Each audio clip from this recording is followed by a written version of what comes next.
당대표는 이준석 의원의 부하가 아닙니다. 최근 개혁신당 사태로 인해 시끄럽습니다. 저는 침묵을 지키는 것이 당을 위한 것이라고 생각했습니다. 그러나 지난 7개월간의 주요 경과와 최근 현안에 대해 입장을 밝히는 게 당을 살리는 것이라 생각하게 됐습니다. 당대표는 당무를 총괄하며 사무총장과 정책위 의장 임명권을 가집니다. 모두 민주적 정당이 똑같습니다. 개혁신당도 마찬가지입니다. 현재 개혁신당 사태의 본질은 간단합니다. 저 허은하 대표가 이준석 의원의 상황 정치에 순응하지 않고 사무총장 임명권을 행사하려 했기에 벌어지는 일입니다. 그 밖에 저에 대한 음해와 모략은 모두 거짓입니다. 이제 자초지정을 설명드립니다. 저는 2024년 5월 19일 당대표로 선출됐습니다. 대표 선출 이후 이준석 의원이 먼저 이주영 정책위 의장과 김철근 사무총장을 추천했습니다. 이주영 정책위 의장은 적절하다고 판단해서 수용했으나 김철근 사무총장은 거절했습니다. 제가 염두에 뒀던 사무총장이 있었기 때문입니다. 그러나 이준석 의원이 여러 차례 강하게 요구했습니다. 결국 수용했습니다. 이 결정이 오늘의 사태를 초래할 줄은 미처 몰랐습니다. 최근 이준석 의원은 당무 개입을 한 적이 없다고 글을 올렸습니다. 전혀 사실이 아닙니다. 이준석 의원에게 김철근 사무총장 추천을 했는지 물어보시면 됩니다. 이준석 의원은 국민의당 대표 때 산업은행 이전에 대해 찬성했습니다. 이 사안은 부산 지역과 산업은행 노조의 입장이 다릅니다. 개혁신당 출범 이후 이 사안에 대한 논의는 충분하지 않았습니다. 6월 21일 부산에서 현장 최고위를 했습니다. 산업은행 이전은 부산 현안이었기에 기자들이 질문했고 저는 아직 최종 당론은 아니지만 나는 찬성이다 라는 취지로 말했습니다. 이후 들려온 이야기에 의하면 이때부터 이준석 의원이 매우 불쾌했다고 합니다. 이후 이준석 의원은 실력 행사를 하며 당을 압박했습니다.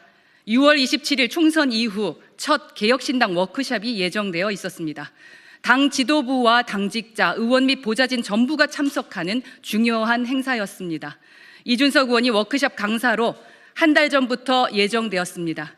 그런데 이틀 전 오후 갑자기 이준석 의원은 불참을 통보했습니다.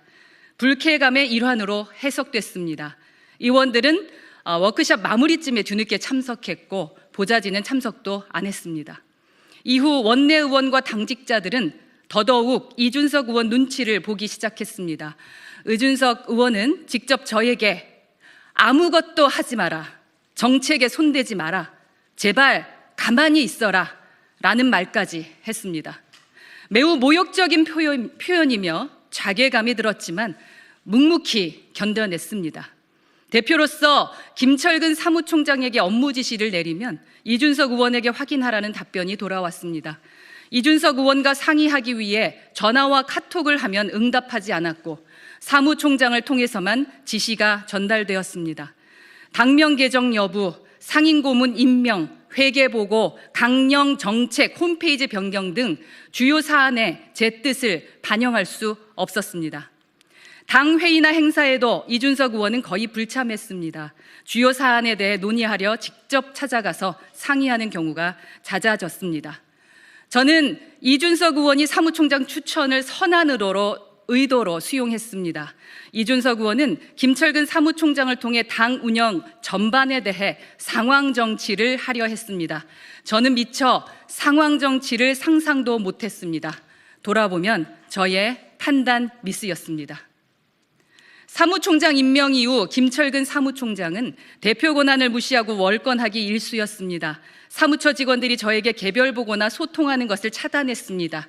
실제로 저에게 개별 보고했던 직원들은 사무총장으로부터 밤늦게 술에 취한 채 전화로 욕설과 협박을 받았다는 제보가 여러 차례 접수됐습니다.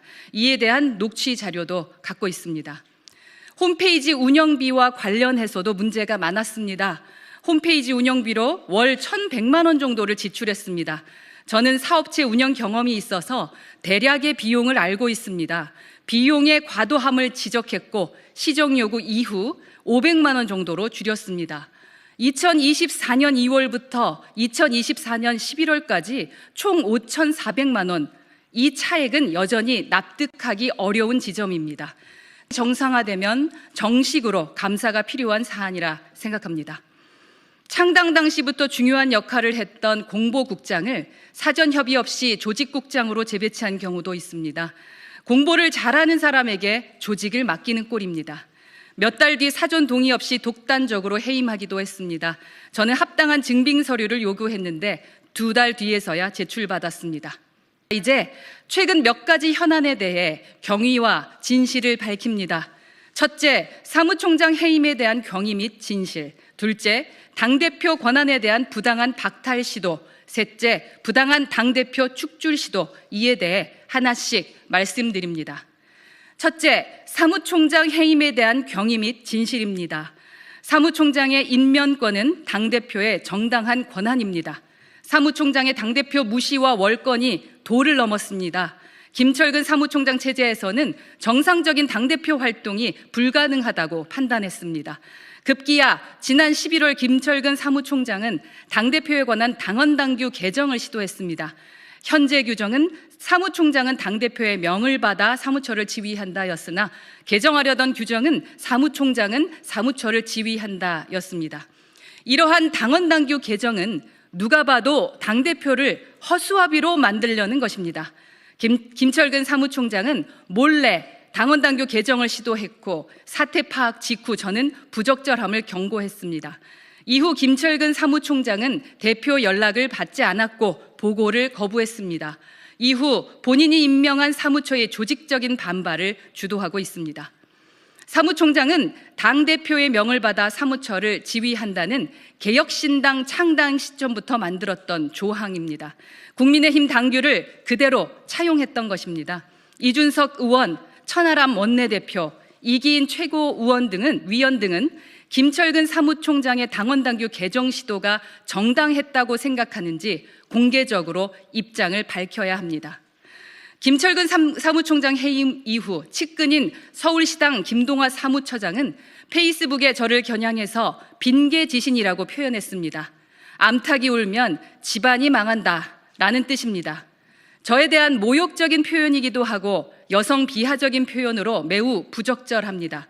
저는 평소 여성 할당제도 반대하고 여성 가산점도 반대하는 입장입니다. 그러나 당의 고위 당직자가 여성 전부를 비하하는 표현은 징계를 받을 사안이라 생각합니다. 둘째, 당대표 권한에 대한 부당한 박탈 시도가 자행됐습니다. 김철근 사무총장 해임은 12월 16일입니다. 12월 17일부터 이준석 의원은 페이스북을 통해 저를 공개적으로 저격했습니다. 역시 12월 17일 사무처 직원들은 집단 성명서를 발표하며 당대표를 공격하기 시작했습니다. 사무처 직원의 대부분은 김철근 사무총장이 임명했습니다. 12월 19일 개최된 최고위원 회의에서 천하람 원내대표 등 이준석 의원과 가까운 사람들에 의해 대표 권한 박탈을 시도했습니다. 당헌 제27조와 28조에 따르면 당대표가 권리가 아닌 경우 최고위원 회의는 당대표가 회의 진행권을 갖는다 이렇게 되어 있습니다. 그러나 최고위원도 아닌 천하람 원내대표는 당헌을 무시하고 대표의 회의 진행권을 강탈했습니다. 그동안 이준석 의원과 가까운 지도부는 험한 분위기를 만들며 저에게 부당한 압박을 했습니다. 천하람 원내대표는 대표직을 사퇴하라고 압박했고 이기인 최고위원은 김철근 사무총장 해임을 철회하라고 압박했고 이주연 정책위 의장은 당대표 권한을 이양하라고 압박했고 전성균 최고위원은 지도부 총사퇴하자고 주장했습니다. 이들 4명의 압박은 모두 부당합니다. 조대원 최고위원만 유일하게 이들의 행태가 당헌당규를 위반하는 것이라고 항의했습니다. 제가 개혁신당에서 이런 일을 겪을 것이라고는 상상도 하지 못했습니다. 이러한 행태는 인간적 도의에도 어긋납니다. 이준석 대표를 축출했던 국민의힘 폐악질에 분노했던 개혁신당의 창당 정신과도 정면으로 배치됩니다. 참으로 씁쓸한 요즘입니다.